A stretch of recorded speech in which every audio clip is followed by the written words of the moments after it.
शुरू से कहते आए हैं कि जब भी किसी ग्रहण की बात होती है, चाहे चंद्र ग्रहण हो, सूर्य ग्रहण हो, हम बहुत ही पॉजिटिवली इसे दिखाते हैं। तो पहली बात तो इसी से हम शुरुआत करेंगे राज मिश्रा जी कि भाई साल का पहला सूर्य ग्रहण है, हमें बहुत अच्छे पॉजिटिव वे में इसे लेना चाहिए, देखना चाहिए। और ये बताइए कि इस बार कह रहे हैं कुछ दुर्लभ संयोग भी लग रहे हैं, तो इसी से शुरुआत करें। देखिए, ये बिल्कुल सत्य है और ये निश्चित है कि हर चीज सभी के लिए बुरी नहीं होती है और हर चीज सभी के लिए अच्छी नहीं होती है। अच्छा, दूसरा क्या है, सिचुएशन डिपेंड करता है कि हम उसको किस प्रकार अपने जीवन में लेते हैं। किसी ने एक शब्द कहा था, कैसे कह दूं बदले में कुछ नहीं मिला, सीख कोई छोटी चीज तो नहीं, सबक कोई छोटी चीज तो नहीं। तो ये बिल्कुल आप नहीं कह सकते हैं कि कोई भी चीज हमेशा नुकसानदायक ही होती है। बहुत सारी चीजें आपके लिए फायदेमंद होती है। लाइक अगर मैं स्पेशली ग्रहण की बात कर लेता हूं कि ग्रहण पॉजिटिव कैसे होता है। किसी के भी चार्ट के अंदर अगर सूर्य और राहु एक साथ बैठ जाएं, सूर्य या केतु एक साथ बैठ जाएं, चंद्र या राहु एक साथ बैठ जाएं, चंद्र या केतु एक साथ बैठ जाएं, तो इसको ग्रहण दोष कहा जाता है अपनी कुंडली के अंतर्गत। और इसका निवारण कभी संभव नहीं होता है। इसका निवारण एक ही परिस्थिति के अंतर्गत संभव है, जब ग्रहण लगे और ग्रहण के समय गंगा इत्यादि क्षेत्रों में जाकर के स्नान किया जाए और गंगा इत्यादि क्षेत्र में पानी में खड़े होकर के गायत्री मंत्र का 108 बार जप किया जाए। श्वेता जी, उसको श्री कृष्ण चंद्रायण प्रयोग कहा जाता है। और उस प्रयोग से जो आपके लाइफ में मेंटल और फिजिकल जो प्रॉब्लम्स आ रही थी या जो ऑब्स्टिकल्स आ रहे थे, वो आपके दूर हो जाते हैं। तो मैं ये एक बहुत सुंदर संयोग कह सकता हूं, एक मौका होता है जीवन में जब इस प्रकार की प्लैनेटरी पोजीशन बने। इस समय खैर वैसे भी चतुर्ग्रही योग बना हुआ है, साधारण नहीं है। काल पुरुष के पहले घर के स्वामी मंगल इस टाइम उच्चस्थ होकर के गोचर कर रहे हैं, ये साधारण संयोग नहीं है। तो और बृहस्पति यही वो वर्ष होने वाला है जब एग्जॉल्टेड होंगे, 12 वर्ष के बाद जाकर के 3 राशि मिथुन में रहेंगे, फिर कर्क में जाएंगे, सिंह में जाएंगे। तो ये वर्ष अपने आप में एक बहुत पॉजिटिव वर्ष है। बट इंपॉर्टेंट चीज ये है कि ये एक मौका ग्रहण का जो हम सबको मिलता है, तो इस प्रकार का मिलता है कि हम अपने जो ग्रहण दोष हमारी कुंडली में विद्यमान है उसको दूर कर सके। जी बिल्कुल, तो श्वेता। ये बहुत ही शुभ संयोग भी है, बहुत अच्छा मौका है। जैसे आचार्य राज मिश्रा जी ने बोला कि पॉजिटिविटी और अपने जीवन में लाने के लिए और किस तरह से लाएं वो बताने के लिए तमाम ज्योतिषाचार्य हमारे साथ जुड़े हुए हैं। आगे हम उनसे जानेंगे। संजय जी, आपके पास आते हुए देखिए, अब जब ग्रहण की बात होती है तो सबसे पहले जहन में यही आता है कि ग्रहण भाई दिखेगा कहाँ कहाँ, कब दिखेगा, कितने समय से दिखेगा। लेकिन आपसे ये मैं जानना चाहूंगी कि भारत में बताया जा रहा है ये जो साल का पहला सूर्य ग्रहण लगने वाला है कल, वो भारत में तो दिखाई नहीं देगा, तो कहां कहां दिखने वाला है और ऐसे में भारत पर इसका किस तरह का असर होगा या नहीं होगा, ये बताएं। जी, सबसे पहले आप सबको नमस्कार, आचार्यगण और जीएनटी के सभी दर्शकों को, आपको श्वेता जी, सबको। और कहा जाता है कि सूर्य क्या है कि राजा है, और सूर्य इस साल की अगर हम बात करें न्यूमरोलॉजी के हिसाब से राजा है। और इसकी हमने कहा कि भाई कहाँ कहाँ दिखेगा, क्योंकि सूर्य जो है कंकणावृत्ति, कहते हैं कि नभ कंकण की बात करते हैं, तो नभ माने होता है व्योम और कंकण जैसे आकार, जैसे एक गोल आकार होता है रिंग का, रिंग समझ लें, या आप जो है उसको एक जो है ब्रेसलेट टाइप का समझ लें, तो एक गोल आकार में कंकणावृत्ति जो है सूर्य ग्रहण है ये। और इसका जो प्रभाव है, कहते हैं कि मानव जीव पर कोई भी ग्रहण पड़ता है उसका प्रभाव अवश्य ही होता है। जीव हो, पशु हो, पक्षी हो, ब्रह्मांड हो, पूरे संसार में जो है ग्रहण का प्रभाव अवश्य होता है। और जो सूर्य ग्रहण पड़ रहा है वो पश्चिम देशों में पड़ रहा है, जैसे साउथ अफ्रीका है, तंजानिया है, और आपका जो वेस्टर्न जो कंट्रीज़ हैं उस तरफ जो है इस ग्रहण का प्रभाव पड़ेगा। ज़्यादातर जो है नॉर्थ और वेस्ट के कंट्रीज, पश्चिम देशों की तरफ जो है इसका प्रभाव रहेगा। और जो अगर भारतवर्ष की बात की जाए तो भारत के ऊपर ना ग्रहण का सूतक लगेगा। और क्यों? क्योंकि भारत में इस ग्रहण का प्रभाव है ही नहीं। परंतु क्या है कि जीवन के अंदर ब्रह्मांड में, क्योंकि यूनिवर्स जो है एक ही है, ब्रह्मांड एक ही है, तो ब्रह्मांड में रहने वाले लोगों के ऊपर ग्रहण का प्रभाव अवश्य ही होता है, राशियों के ऊपर भी उसका प्रभाव होता है। और अभी जो ग्रहण है कुंभ राशि में और घनिष्ठा नक्षत्र में जो है 3:26 से लेकर 5:27 तक का जो समय रहेगा उसमें ये ग्रहण गएगा। और गहने के कारण जो है हर व्यक्ति विशेष के ऊपर इसका प्रभाव भी होगा। अगर हम राशियों की बात करेंगे तो सभी राशियों के ऊपर जी। कुछ ना कुछ ये प्रभाव जरूर देगा। कहते हैं कि जिस प्रकार से सूर्य के जो है 7 घोड़े होते हैं और प्रकृति के 7 रंग होते हैं, उसी प्रकार से सूर्य देव जो है अपने 7 घोड़ों को बैलेंस करते हैं। उसी प्रकार से सूर्य एक ऐसा ग्रह है जो हमारे पूरे जीवन को बैलेंस करता है, और जिसकी कुंडली में जब सूर्य उच्च का होता है तो उसको राजा बना देता है, नीच का हो तो उसको आयुष से रिलेटेड प्रॉब्लम, नाना प्रकार के रोग दे देता है। तो तभी कहा जाता है कि ग्रहण में कभी भी, सूर्य ग्रहण में जो है सूर्य को नहीं देखना चाहिए, और किसी ना किसी यंत्र के द्वारा देखें या पानी में देखें। तो ये ग्रहण खैर भारत में नहीं है, पर भारत की अगर हम बात करें तो भारत के ऊपर इस ग्रहण का कोई बहुत बड़ा प्रभाव नहीं है, परंतु ग्रहण के पहले 15 दिन और बाद के 15 दिनों में प्रकृति और नेचर के ऊपर कहीं ना कहीं विपत्ति की समस्याएं आ जाती हैं, जिस कारण से ग्रहण जब भी पड़े तो उसमें सूर्य की उपासना करें, आराधना करें, सूर्य गायत्री का जाप करें, और सूर्य का जो लघु मंत्र है ओम घृणी सूर्याय नमः, इस मंत्र का जाप करें और सूर्य गायत्री या गायत्री मंत्र भी जपें, जिससे कि जीवन में किसी भी प्रकार की अशांति ना हो पूरे ब्रह्मांड में, और हर एक जीव जंतु पक्षी की सेवा करें। बिल्कुल।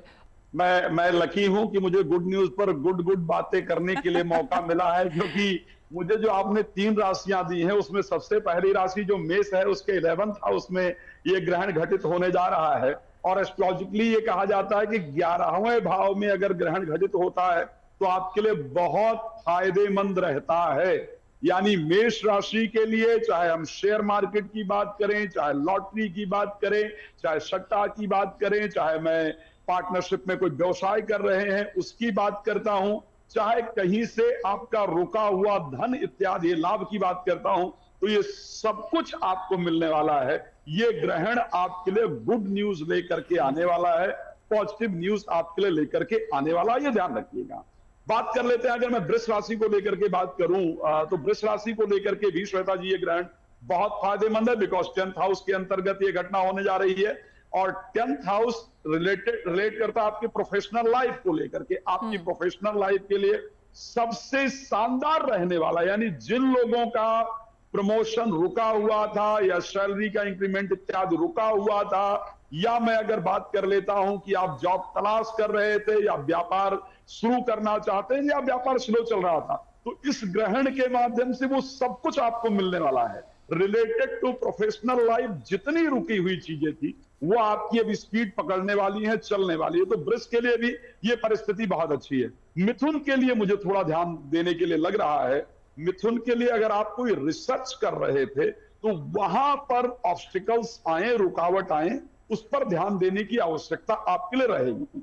उसके साथ साथ स्पिरिचुअलिज्म से थोड़ा सा मन भटकेगा, इस प्रकार की कंडीशन है, लेकिन उसको हम मैनेज कर सकते हैं। कैसे मैनेज कर सकते हैं? जब मन भटके तो मुझे उस चीज को और अधिक करने की आवश्यकता होती।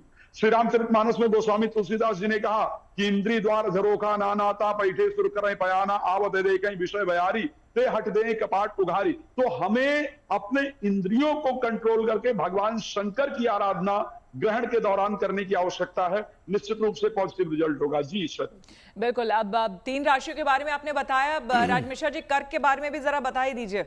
जी बिल्कुल। हाँ, अगर हम कर्क राशि को लेकर के बात करते हैं, मुझे लगा था आपने 3 कहा है पर 4 कहा था, क्षमा चाहूंगा मुझे सुनाई नहीं दिया। यही स्टूडियो में ना रहने का नुकसान होता है। तो कर्क राशि की अगर हम बात करें, हाँ, आपको ग्रहण के दौरान थोड़ी सावधानी की आवश्यकता है। आपके 8th हाउस के अंतर्गत ये ग्रहण का इंपैक्ट पड़ने वाला है। एक चीज बहुत अच्छी होगी, आपके लिए इन्वेस्टमेंट जो करेंगे उसका बड़ा शानदार लाभ होने वाला है।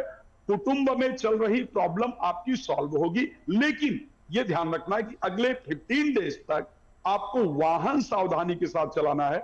गाड़ी इत्यादि चलाने में जल्दबाजी नहीं करनी है, और कोई भी जो रिस्क है ऐसे रिस्क वाले प्लेस पर नहीं जाना है। भीड़ भाड़ वाले प्लेस पर जाने से बचने की आवश्यकता है। हाँ, ग्रहण के दौरान अगर मृत्युंजय मंत्र ओम त्र्यंबकम यजामहे सुगंधिम पुष्टिवर्धनम उर्वारुकम विबंधनान मृत्यु और मोक्षे मामृतात्, कई बार जीएनटी पर इस मंत्र को उच्चारित किया जाता है। नहीं भी याद है तो जीएनटी लगा के रखिए, बीच में कई बार किया जाएगा। तो ये आपके लिए इस प्रकार का रहेगा। ये 4 राशियों का फल होगा श्वेता जी। बिल्कुल। संजय जी, यहाँ पर आपसे जानते हुए देखिए, जिनकी राशि में सूर्य कमजोर है, ऐसे में खास करके उन लोगों को क्या करना चाहिए इस समय? जी, जिनका सूर्य कहते हैं कि 15 अक्टूबर से लेकर 15 नवंबर के बीच में जिन लोगों का जन्म होता है उनका सूर्य नीच में होता है। हर साल में कभी भी पैदा हो, क्योंकि उस वक्त जो है सूर्य देव जो है तुला राशि में रहते हैं और तुला राशि जो है सूर्य की नीच राशि है। उच्च राशि उनकी मेष राशि है और स्वग्रही राशि जो है सिंह राशि है। तो जब सूर्य नीच का होता है तो व्यक्ति के जीवन में सबसे बड़ी जो समस्या होती है उसको जो है सेल्फ कॉन्फिडेंस जो है थोड़ा कम हो जाता है। तो सेल्फ कॉन्फिडेंस को बढ़ाने के लिए जो है आत्मशोधन की आवश्यकता होती है और अपनी आत्मा को जागृत करने के लिए मंत्र जाप, सूर्य के तप की, सूर्य को जल दें, सूर्य को प्रणाम करें। और ज़्यादातर आप देखेंगे दुनिया में जिन लोगों को चश्मा लगता है वो 15 अक्टूबर से 15 नवंबर वाले ही लोग होते हैं। क्यों? क्योंकि आंखों का भी ग्रह है। तो ऐसे में क्या है कि आपको जो है आदित्य हृदय स्तोत्र का पाठ करना चाहिए, सूर्य के मंत्र का जाप करना चाहिए। और जब इस प्रकार का ग्रहण लगता है तो क्या है कि कहीं ना कहीं जिनकी की राशि में सूर्य नीच का होता है उनका जो आत्मबल है वो क्या है कम हो जाता है, उनके अंदर जो है थोड़ी लो एनर्जी हो जाती है। क्योंकि सूर्य क्या है कि हमें एनर्जी प्रदान करने वाला ग्रह है। तो नीच में जब जब कोई भी ग्रहण लगेगा और जिसका नीच का सूर्य होगा उसके ऊपर तो प्रभावी होगा। और जिस राशि में वो ग्रहण लग रहा है, जिस प्रकार से कुंभ राशि में सूर्य का राहु का ग्रहण भी बन रहा है और वहां पे 4-5 ग्रहों की युति भी जो है, तो उस कारण से जो है कुंभ राशि के जो लोग होंगे उनके ऊपर काफी मानसिक टेंशन प्रभाव इस वक्त काफी ज्यादा रहेगा। क्यों? क्योंकि उसी राशि में ग्रहण है और जो राशि नीच राशि है उसके ऊपर तो प्रभाव रहेगा। ऐसे में आपको सूर्य उपासना, सूर्य को जल, सूर्य को प्रणाम, तांबे के बर्तन का प्रयोग करके पानी पिएं जिससे कि सूर्य की एनर्जी बढ़े। आप लाल चंदन गले में पहने तो जिससे सूर्य आपकी एनर्जी प्लैनेट है। और क्या सूर्य इस समय कुछ दान भी करना चाहिए, ऐसा कुछ है?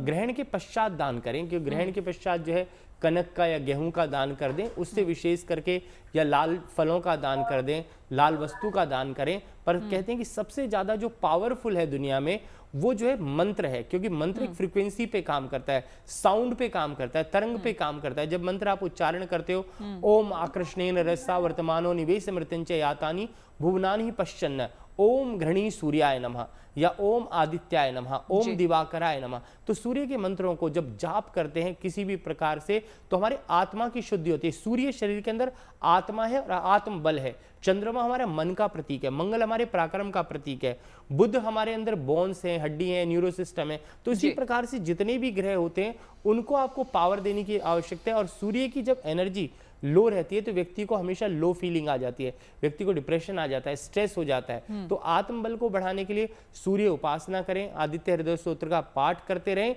और जिससे कि सूर्य, और जो लोग नहीं जानते पाठ, तो सबसे बड़ा महामंत्र जो है गायत्री है और सूर्य गायत्री भी कर सकते हैं आप, और सूर्य का मंत्र भी जाप कर सकते हैं। उससे बड़ी कोई चीजें नहीं है। और सूर्य का लघु मंत्र है ओम ह्राम ह्रीम ह्रौम से सूर्याय नमः। बिल्कुल, इस बहुत सरलता से अगर इसको हम कहें कि सूर्य को अगर हम ऐसे समझें कि वो ऊर्जा और रोशनी का प्रतीक है, अगर हम दो शब्दों में इसे कहना चाहें तो मुझे लगता है कि किसी के भी जीवन में सूर्य अगर उच्च का हो तो उसके जीवन में हमेशा प्रकाश और उजाला भरा रहेगा, पूरे जीवन में हमेशा खुशियां ही खुशियां रहेंगी। और इस तेज को आप कैसे और बढ़ाएं इस सूर्य ग्रहण के दौरान भी, ये बता रहे हैं हमारे तमाम ज्योतिषाचार्य।